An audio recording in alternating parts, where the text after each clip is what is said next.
40 years ago, the greatest team in Mets history took the field. One season, one amazing journey. This is Howard Johnson's 1986 Time Machine. We are rewinding the clock and reliving the most dominant run the Mets have ever had. Exactly as it happened. 1 week at a time. No fast forwarding, no binge watching. Buckle up as we activate the Howard Johnson Time Machine. Enjoy the ride. Welcome everybody to week 14 of the Howard Johnson 1986 Time Machine right here on KINER'S your home for the Mets' best coverage on the net. This week we're traveling back to May 19th through May 25th of 1986, another fascinating week in that magical season. Before we get going, make sure to like this video, subscribe to the channel, turn on notifications so you never miss an episode of the Time Machine series on our exclusive interviews here on KINER'S Korner. If you prefer audio, you can now download the Howard Johnson 1986 Time Machine as a podcast on all the major podcast platforms, and you can even play it on your smart speakers. As always, we're thrilled to have Mets Hall of Famer, two-time world champion Howard Johnson taking us back to that amazing year. Welcome, HoJo. Mark, how you doing, buddy? Good to be here. Always good when I get to talk to you. You know that. And this week, we're thrilled to welcome a man who Frank Cashin said was a bigger part of the 1986 than you'll ever know. Key member of the middle relief squad, he went 4-2, 3.06 ERA over 41 innings. And probably more impressive than that, he did not allow a single home run during the 1986 regular season. He appeared in 263 games as a Met. Number 39 in your program, Doug Sisk. Welcome, Dougie. Thank you guys. Thanks for having me.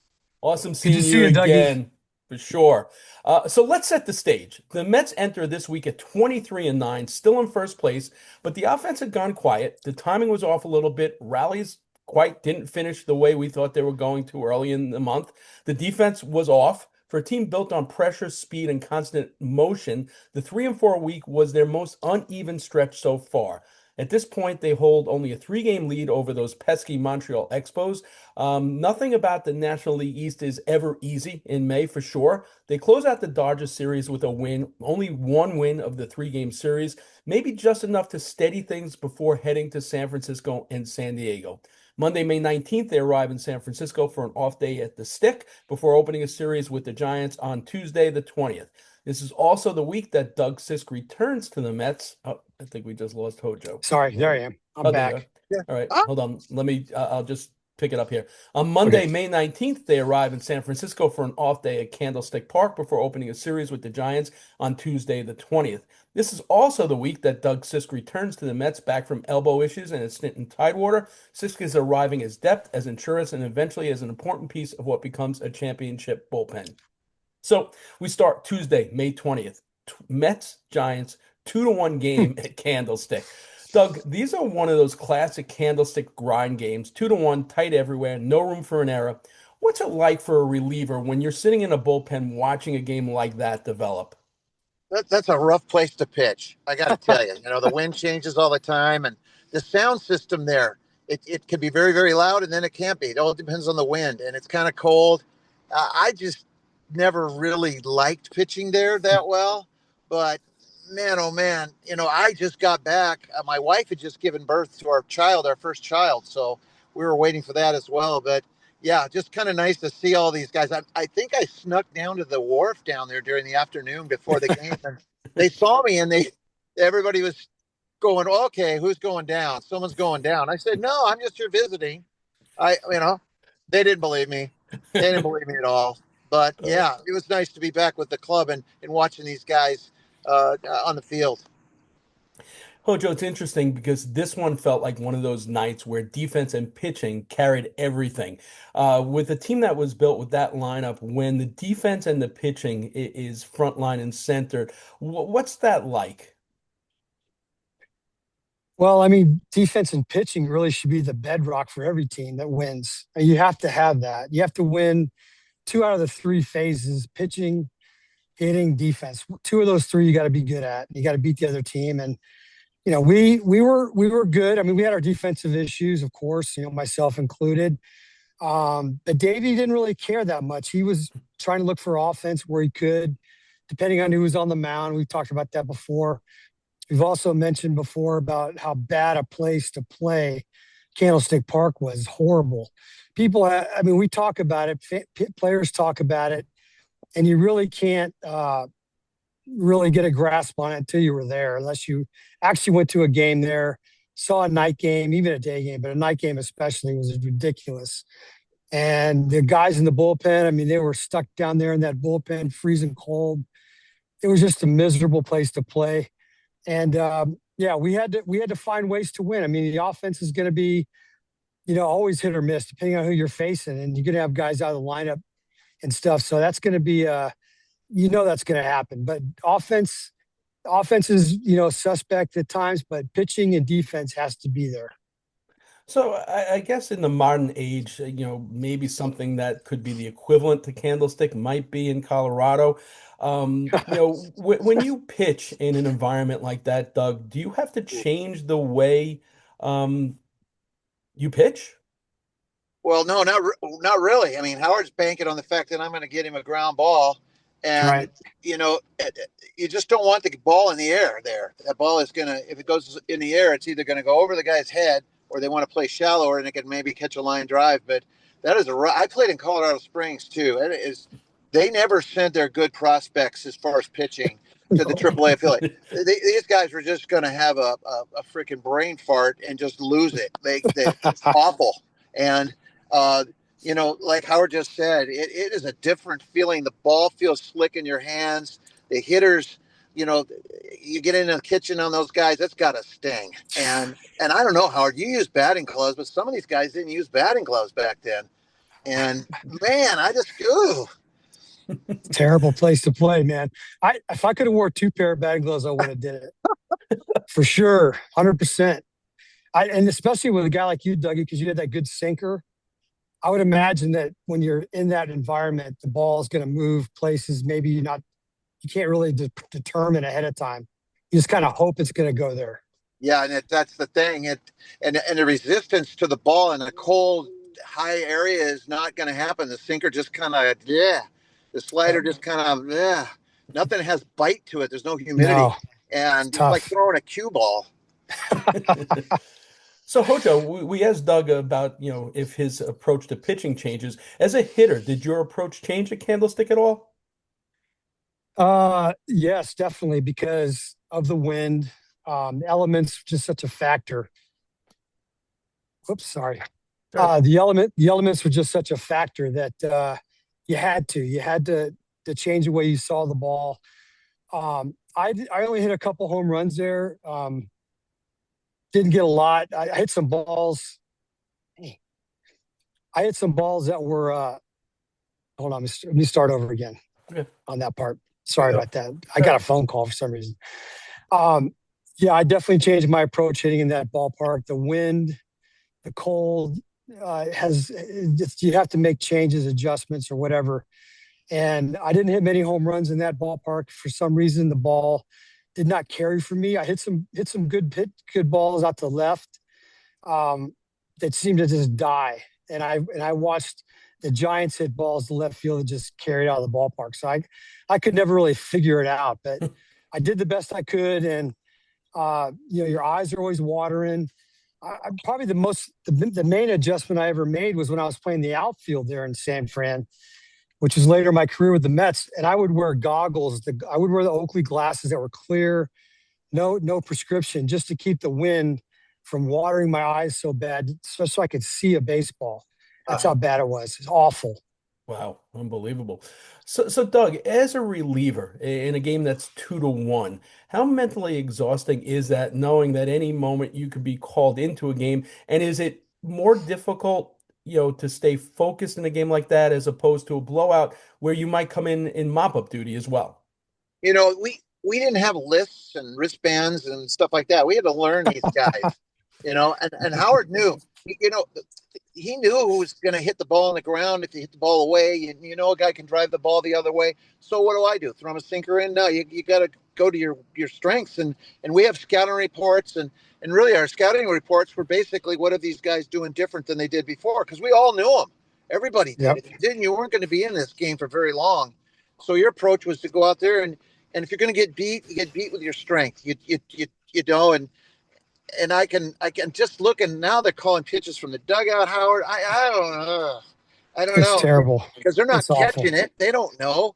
So you No. got to go out there with your mindset, and you got to be ahead of it before you get into the game. You got to be going along with what Davey's thinking, and everything, a possible double switch, all kinds of stuff. And of course, they don't do that anymore. They don't need to, as far as the pitcher, because the pitcher doesn't hit. So yeah, and who's on the bench that's going to possibly hit off you? That's a lefty. Maybe they want to keep him on the bench and bring Jesse in. It's all over the place, but you don't want to think too much, and that's the other part.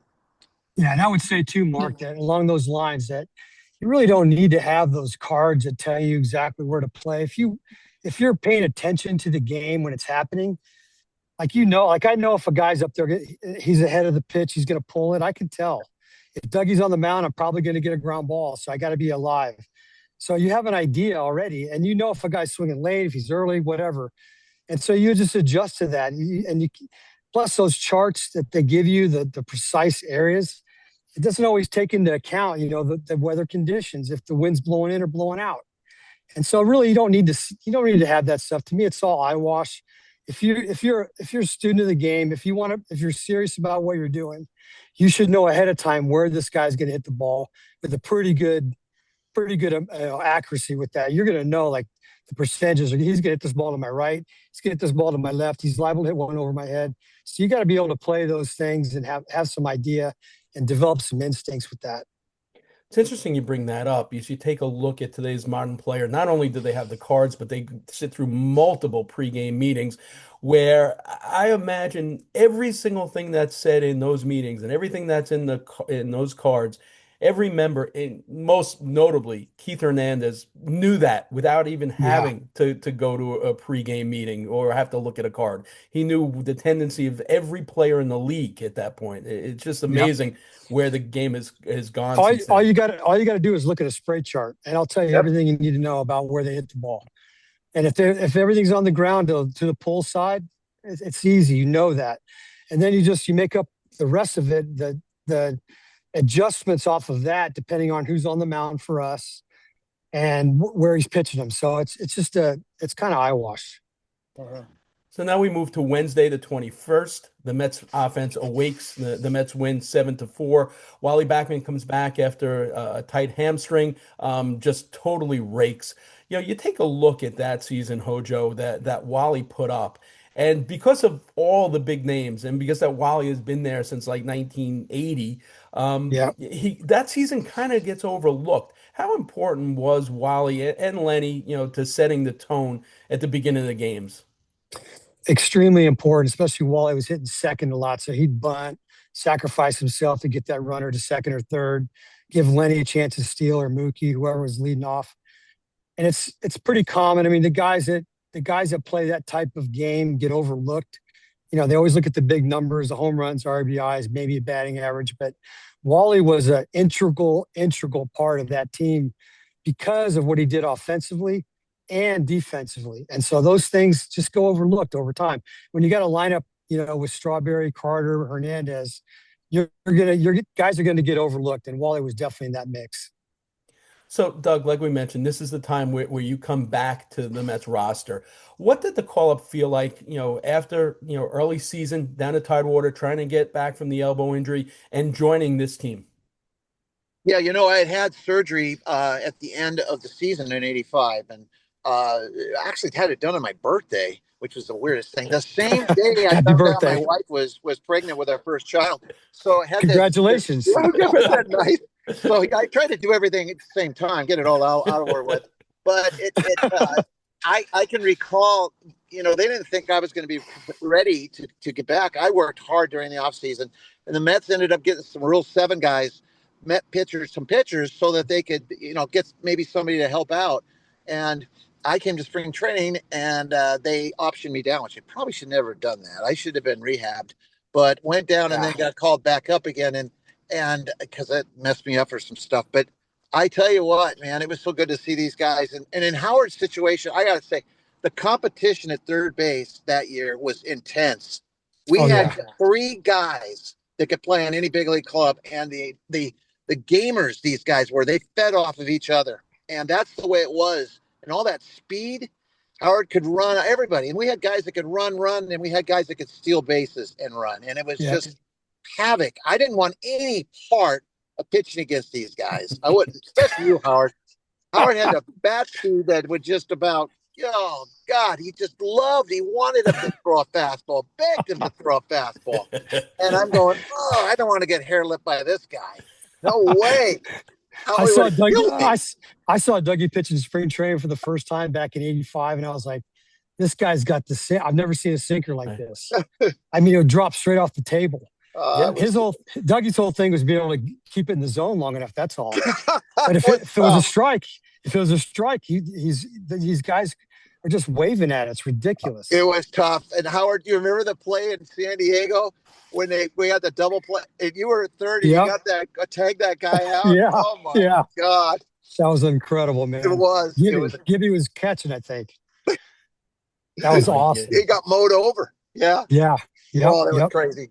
But yeah, that was the guys were with so much speed and so much guys that were everybody. Like Howard, he'd be begging somebody to hit a ball to him, to make that out. That's the way he had to feel back then. It wasn't TV, and it wasn't anything. It was about winning. And if we didn't win, we got in that clubhouse. Right. How long do we have to sit in there, Howard, for an hour before we get in? Yeah, horrible. You go out at BP, it'd be sunny, nice like it is here, and then you go in for BP for between BP and the game or infield. You come out there, it'd be 30 degrees colder. Oh, and the wind was blowing, the fog started to come over the top of the stadium. It's awful. It's amazing what a tremendous career Willie Mays and Bonds had there in that stadium and playing outfield and having to deal with those conditions, half the season. So Howard, you actually in this game break out of an 0-for-16 slump in this game, but the team all of a sudden as a whole just breaks out, starting with Wally. Yeah. When a team starts hitting, people say hitting is contagious. And slumps are contagious. Why is that? I think it's just momentum. When some guys start getting hits and they're getting on and you're scoring runs the way you should be scoring runs, get them on, get them over, get them in, right? That's a tried and true way to score. It's just infectious. Guys start to feel good about the lineup. The opposing pitcher starts to feel bad about the lineup. So you kind of feed off of that guy as well. That he knows what kind of an offense we have, and if it's going good, he don't want to be out there. And then it gets a little bit colder when you're out there at Candlestick. Yeah. Just you start to notice the elements a little bit more. It's a more of a mental thing, and you just want to ride it as it goes. Speaking of a mental thing, Doug, you come back to the team. They're in first place. This is a first place clubhouse. This team has been dominating. Is there pressure for you in your mind to perform right away, or is it more a belief that, all right, you're a part of something that's already established? No, we were under the microscope so much, we were used to it, and mentally I was fine with all of that. I was just happy to get, I don't hate to say the cliche, to be back with the club, because good things are going to happen. And that's right. And that's the thing. And that ballpark was so damn cold. It was the only place that we pulled the parkas out in a game. That's it. And I think they had hot chocolate in that place. And if I'm remembering right, the fans even got a button that said I lasted a game at Candlestick Park, but they only would hand them out at the end of the game. But as far as that park, that was a tough place to come to for your first games or two, because it was just that way. And I be able to walk out onto the field out there, and the infield was quick, the outfield was quick, and the toilet paper and debris, remember, Howard, would be swirling around out there, and down the left field line, it was like a toilet all over. So yeah, there was some mental part there. It was like, oh boy, here we are right here in the middle of this, and I don't know, mostly night games. The night games were brutal. Yeah, brutal, awful. So Ron Darling gets the win in this game. And he's having a decent season, but the walks are starting to tick up again. And this seems to be the one guy that Davey constantly criticized in the paper. Davey had everyone's back, but for some reason he was constantly on Ron Darling. Did you get a sense that, Davey held certain players to different standards or he just knew which buttons to push? HoJo, you want to take that first? Yeah, sure. I think the manager gets a sixth sense about players when they're competing. Are they competing all in or are they like part in? Not saying that Ronnie wasn't trying or a guy wasn't trying. He's trying, but Ronnie in his case, maybe he's trying to miss bats. He's trying to get strikeouts or something.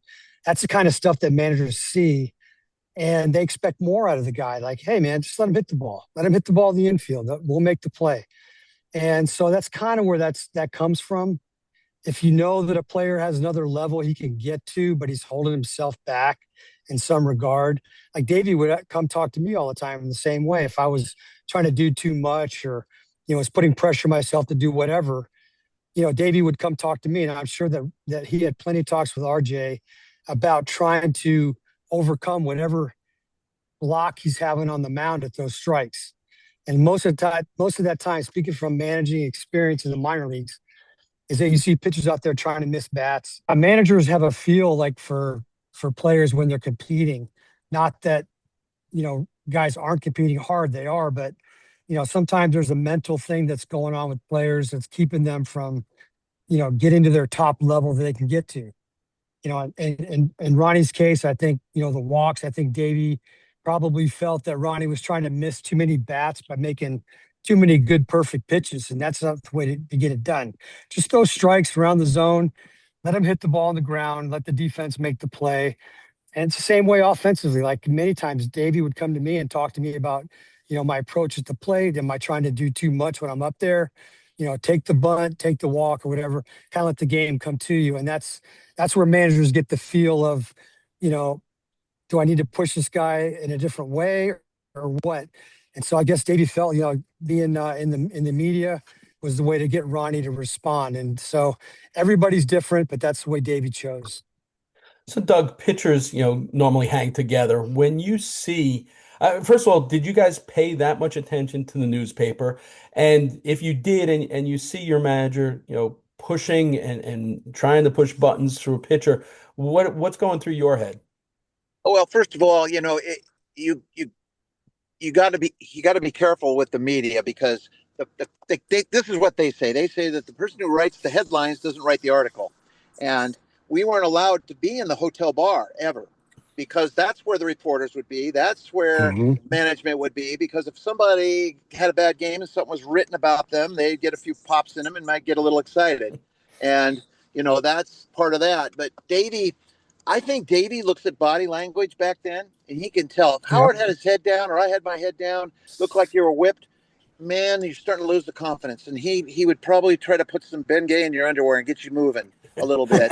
and great, I was different. Howard's different. Everybody was different, and he had to babysit in different ways. I hate to say babysit, but you were on your own, man. There was no. He knew what to do. Every one of you guys knew what to do out there. You got Roger McDowell, who, and if you stop joking and playing around and horsing around, he's probably going to sit down and have a talk with him and say, "Hey, look, are you okay? Because you're not the same kid. You're kind of, is this kicking your ass? Are you feeling kind of weird out there? Or how come, Dougie, you're not hanging around, the guys where everybody's doing that? Or, geez, I'm not saying beer or anything, but, when you start changing your habits and getting weird about things, then I think that's when he would step in. Same with Mel Stottlemyre. Mel would be honest. And your hitting instructor, he's right there. He's just trying to take the dust off your swing and making sure everything is good. And then, like you, Howard, three hard hit balls in one game, and all three of them are caught. In your mind, you're going, "Hey, I hit the ball hard." And it's just going to happen. A couple parts are going to drop in, and I'm going to be good. But yeah, I think he would watch the body language, and also in the newspaper. I don't know if he played that game much. Ronnie Darling, I think Ronnie, in most cases, might have overthought sometimes because he's a pretty freaking smart kid, but he was a great athlete, and you're never going to go out there with your good stuff at all. And that's when you got to be a pitcher, and that's what he did. I think he probably had some great stuff one day and got his butt kicked, And that's right. It's just, I just think body language was the big one. The other thing too, Doug, you just to add on to that is that's part of the manager's job. That's why Davey was so good at what he did, was he was able to reach each guy individually how they needed to be reached, as opposed to just like blasting guys or Yeah. whatever, however you want to. It was all different. Everybody has a different personality. Dougie's different than me. I'm different than Ray Knight. All these guys. So you have to figure out ways to talk to players, just not in depth, but sometimes it's just a word or a phrase, or just go by and talk. And it's just for a second. That's all you need. That's all you need. And not talking. And you know how it is, Howard, is showing up somebody. You never do that. No. And a pitcher throws the ball down on his feet, walking off the man. Oh yeah, he's gonna go off. Yep, that's embarrassing to him. But yeah, taking the time to sit there and have a little chat with just a little word, just like what you said, or kind of wink at you, or kind of hey, I'm paying attention. Man. So it's funny when you talked about the way Davey managed. I'll never forget this. It's something that stayed with me. Did a piece. He was on a radio show, Pete Rose, and we're talking about when he was a player manager. And I said how difficult he was doing those two roles. He says, "Listen, being a manager, you only need to know three things." And he says it's when to pat a guy on the back, when to kick the guy in the ass, and when to leave him alone. And that's right. It's 100% true. That's the key. It's about personalities and managing, the entire squad and knowing who to push, who to, who to give the reins to. So, and from the 14 weeks, speaking about, Davey, as much as we all know how good a manager he is, it really comes to the forefront when you guys tell the stories about him. So we move on to Thursday, May 22nd. The Giants, beat up on Dwight Gooden. They win the game 7-4. Doc struggles for, maybe the first time this season. HoJo, when Doc is getting hit, it's almost like, Superman, the kryptonite.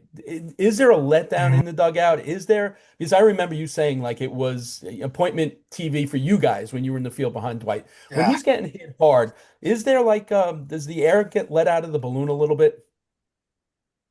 I would say a little bit, maybe, because you want to see your guy dominate, especially on the road. But professionally, you can't let that happen.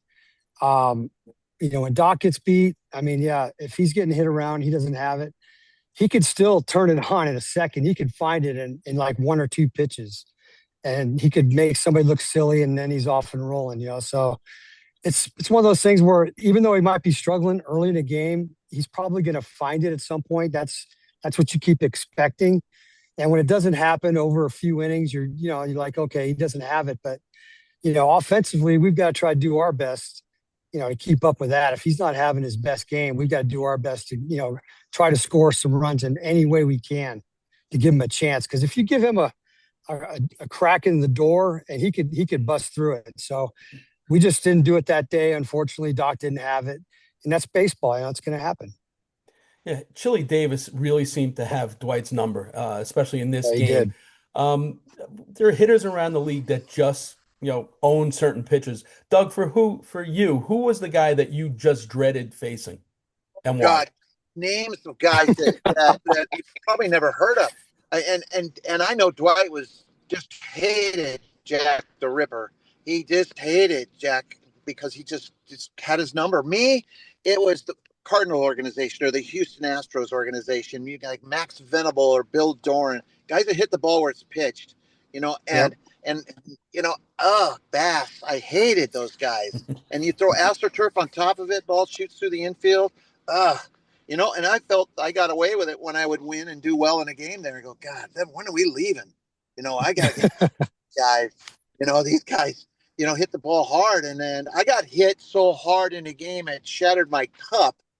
And it was by some scrappy little. Oh my gosh. Oh God. Yeah. And I just went, whoa. But yeah, those little lefties, those guys that were, but some of the big swinging right-hander guys, those guys, I just throw it, let it go.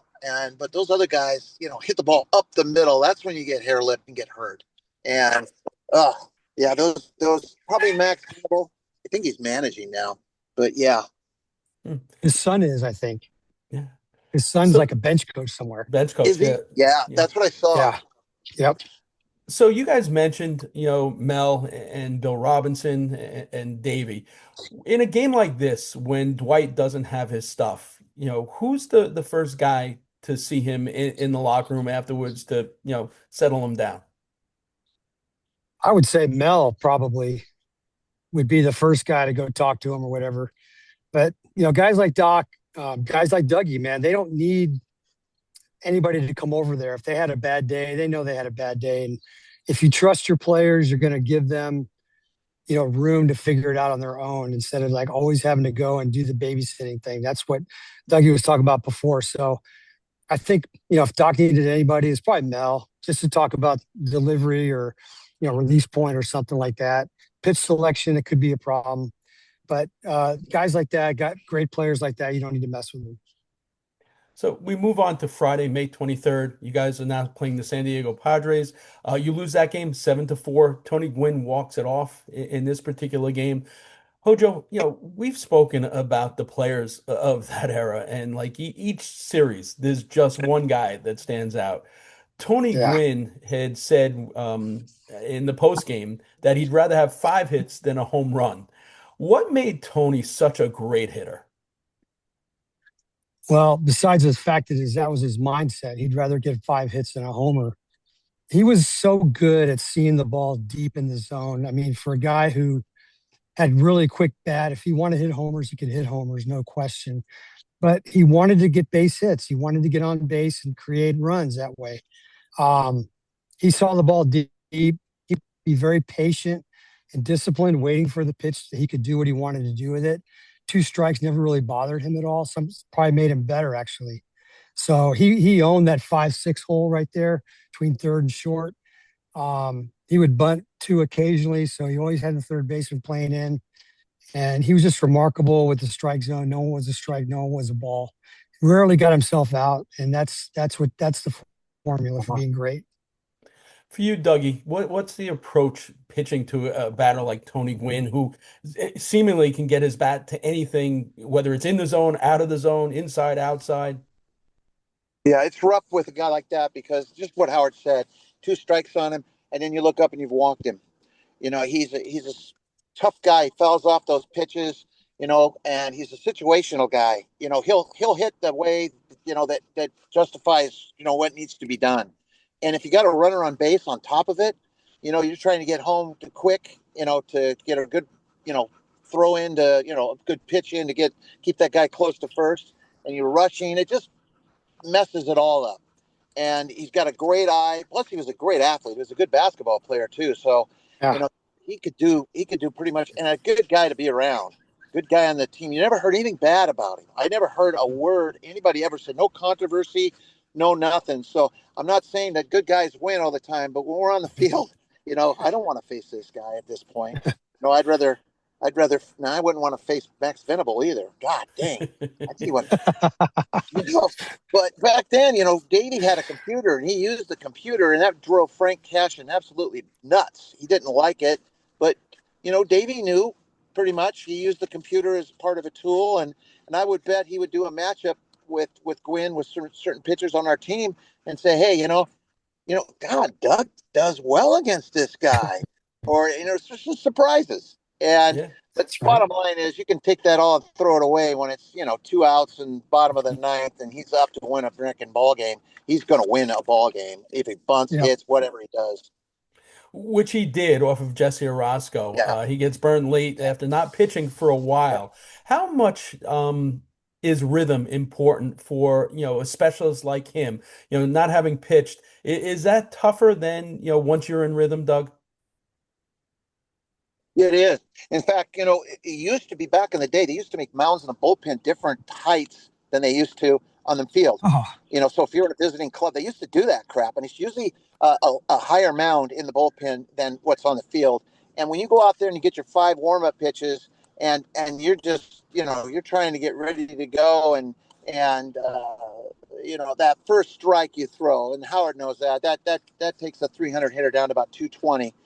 Getting that first strike and knowing that you got the good crap. And then that guy in the undeck circle's looking too. He's going, hey, this guy's got some pop. And when you're throwing your warm-ups, you want to make sure you're throwing a couple sliders and some changeups. You want to make sure they know that you've got a possibility of, even though you're probably not going to do it, you're going to throw a changeup or a slider, and it's all in your mind, but you've done it so many times. It's repetition.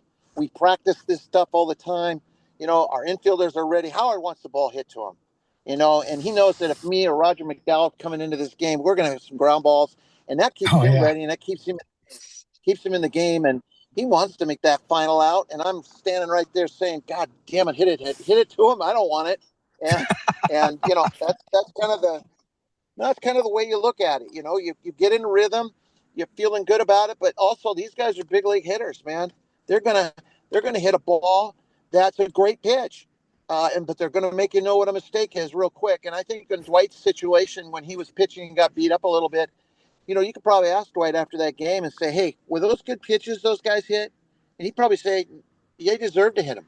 They deserved to hit those damn pitches. Or, God damn, there was some good pitches that those guys hit, And that's when you get scared a little bit. You go, hey, I threw my best stuff, then it starts playing on you a little bit and it gets you out of rhythm a little bit. But, there's other pitches they deserve to hit and hit hard. And Howard can't let those go by. How many you get, Howard, in an at-bat? Maybe one that you really are going to mad that you let go, or one you took a rip at? If I ever swung through a fastball, it shook me up a little bit. I was like, whoa, wait a second. Unless it was way out of the zone, of course. But if it was out in the middle or something around the plate I could handle and I missed it, I was like, wow, what happened? It makes you question. Yeah, for sure. It's interesting also because we've spoken about the compete level of this team and how you guys expected every single time you stepped on across the line that you were going to win the game. In a game like this where the game slips away late, does the clubhouse, does that loss fester longer than the game before where Dwight just got blown out? Well, I'll tell you, it does kind of, it does stick with you a little bit longer, obviously, because you lost the game. But we want to turn the page and get back to the field the next day. That's number one. But it's going to happen. And the other thing that kind of threw on top of it was we rarely had good West Coast trips. I don't remember us ever going out west. LA, San Fran, San Diego. We hit all three, and when we come back with a good record, it was just sometimes it just seems like bad things were going to happen to us out there, and that's in the back of your mind too. So just to be honest, you're thinking about that, but you just want to get back to the field the next day and strap it on. Speaking of which, Saturday, May 24th, Mets beat the Padres 5-4. Jesse Orosco rebounds in this game. Doug, Jesse comes right back after that tough outing and gets the job done.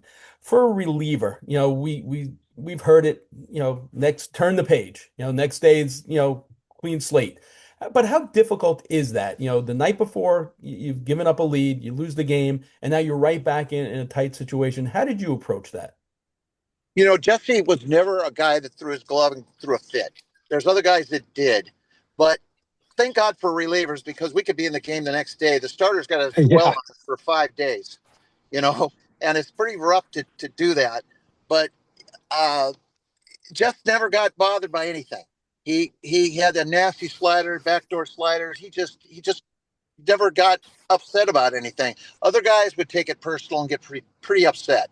And I get that. Everybody does it, but when you're destructive and tear the clubhouse apart, that's a little different ballgame. I've seen guys throw food and pick up stuff. I think and a game Howard, remember the game we played in, was it Philly? We were losing 15-0 in the first inning.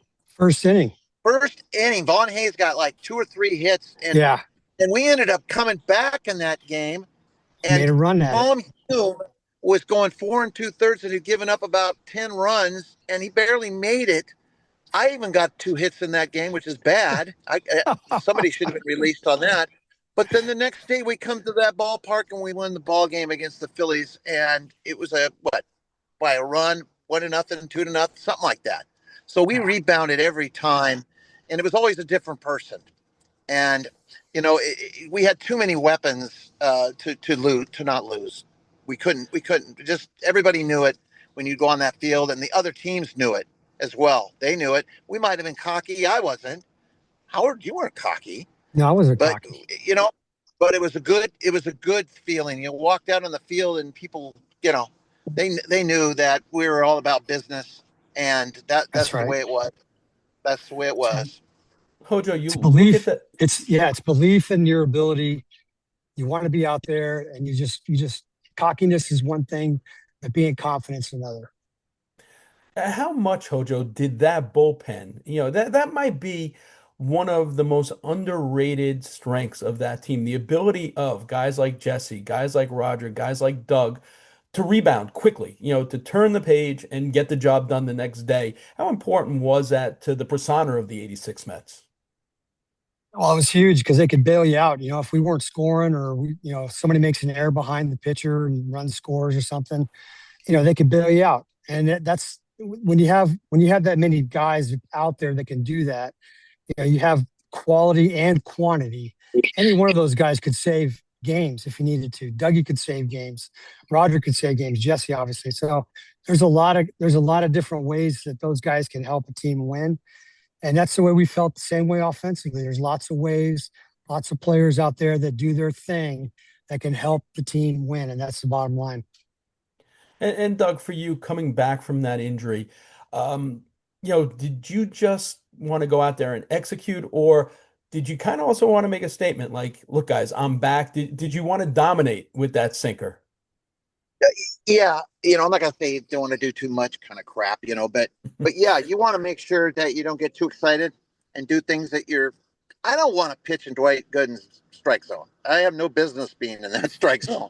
So Yeah. my job is to keep the ball down, in the strike zone and hit the ball on the ground to guys. We got guys that can catch that ball, and yeah, not to get too excited, not to get out there and get at it. But the last time somebody saw me, I probably had I'd had bone chips and I wasn't doing it. I was done. I wasn't pitching well. Fans were all over my butt. And now it's, hey, let's do it. And what Frank did, which was really kind of nice. Mookie had shoulder surgery that year as well. And I had elbow surgery, and they flew us back to the media. And the media just basically said, hey, they said to the media, these guys are fine now. Get off their ass. Get off this guy's ass here. They're fine. Everybody's going to be good next year, and kind of got us mentally going a little bit, at least me. And I just couldn't wait to see the guys and hope that I could, help them, help us all win. And, you just don't want two bad games in a row. You just don't want that, because it can start snowballing, and then you start getting mental, and you don't want that. So, Hojo, in this game, Kevin McReynolds hits 2 home runs. 1986 was a breakout year for him, his fourth in the league. What did you feel his potential was at that time when he was with the Padres? Well, I saw him in '84 in the World Series with Detroit, and he was a threat, and we knew that. And to see him, up close now playing against him, he's a guy that can really hurt you in a lot of different ways. And K-Mac, a lot of people criticize him for the way he played the game. It's just his style of play. But that guy was as talented as anybody on our roster. I'm telling you, when he was with us. And when he was with San Diego, he was one of their big guys that you had to be accountable for. And like I said, he could hurt you in a lot of different ways. Dougie, in this game, Keith Hernandez makes an error, but he immediately erases that error with a huge throw at home plate, erasing a run. Basically, classic Keith. Are you surprised that Keith Hernandez is not in the Hall of Fame? Yes, absolutely. It's got to be the off field stuff. I guess that would be my situation. But yeah, I'm yeah, another tough out, and he does it so many different ways. As a great first baseman, and Howard can remember those bunt plays we used to have. Oh my gosh! Sprint to and the hitter's going, what in the hell is he doing? And he'd get that ball and throw it to third, and he'd be standing right there. It was just crazy, and he was fearless. And when we'd play against the St. Louis Cardinals, his voice was hoarse because he'd be screaming so much, even at the other coaches on the other team. The hatred that he had towards that club, it was transferable to all of us. And Howard was the freaking Cardinal killer too. Jesus, they X-rayed your bats, and Todd Worrell was. You probably still having dreams about you, bud. You hit a ball so I'm having good dreams. Oh God, that ball that was hit, and you just. I think you've put him on the couch with somebody to talking to him to help him, because how he hurt him bad. Yeah, we put Oh those yeah, no doubt. lifetime stats on a couple of weeks ago when we played the Cardinals of HoJo against Worrell. Yeah, absolutely. All right, so now we move to the final game of the week, May 25th. Mets win again, 4-2, 11 innings. Doug, the bullpen now is handling tight games almost every single night on this road trip. How Yeah. physically and mentally draining is that kind of a stretch when the bullpen is called in night after night? It's different then than it is now. These guys, I don't even get it anymore, the way that they're doing it. But back then it was Davey in his mind, he's got all this going on. He's trying to figure out what's the best matchup. And then there's non-matchups. There's just this guy gets people out. And every one of us down there is sitting there, but we're still I hate to say this, but we still were competition amongst each others too. We wanted to show we could get somebody, we wanted to win. Every one of us did. And we wanted to show that, hey, we want to be the one with the ball in our hand. And Jesse did something that nobody of us ever did, and we all wanted it, was to have that ball in his hand on the last pitch in the World Series. And it's the same feeling you have when you're on the field, you know. And the media is the one that makes up all this crap sometimes. And for us, it was just leave us alone. We get along. We know what we're doing. And every one of us were genuinely happy for the other guys that would win a ball game for us, even if it was pitching, hitting, whatever. Tired? No, nobody was tired down there.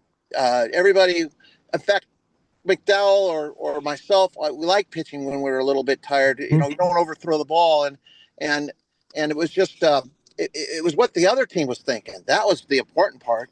They're looking down there and going, God, these guys come to play, and that's a mental thing that gets them going. So I think we won. I think if we were tired, it didn't make no difference. That's We right. we're gonna win.